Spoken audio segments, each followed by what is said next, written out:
الدراسة. 80% من الطلاب يكرهون الدراسة، ومن يريدون يدرسون عقلهم يشتت وما يحبون الدراسة أبد. تعالوا وياي اليوم نرجع بالزمن إلى الوراء. نرجع اليوم كنت طفل، يوم كانوا يسألوك المعلمين شنو هو حلمك تصير من تكبر، وكنت تجاوبهم بكل ثقة من تكبرين شو تصيرين؟ دكتور ناي. وانتي؟ مدرسة مثلك. وانتي؟ أبو موكب. مدرس.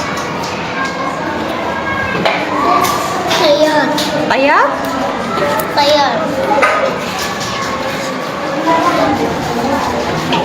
أصير طابق. شو تصيرين من تكبرين؟ فكري. وانتي؟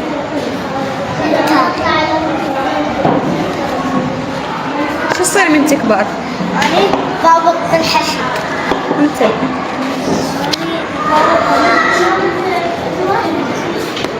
شو تصيرين من تكبرين؟ دكتورة. دكتورة. مدرسة.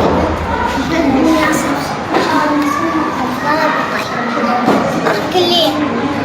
أكيد كل طالب كان جوا طفل يحلم يكون مهندس أو طيار أو دكتور أو أيا كان أحلامه.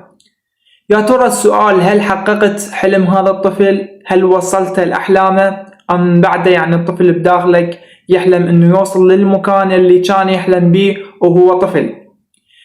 مهما كانت الظروف ومهما كانت الدراسة صعبة ومهما كانت الضغوطات عليك أنه تستمر وتوصل وتحقق وعدك لهذا الطفل بأنه يوم من الأيام راح توصله لهذا المكان.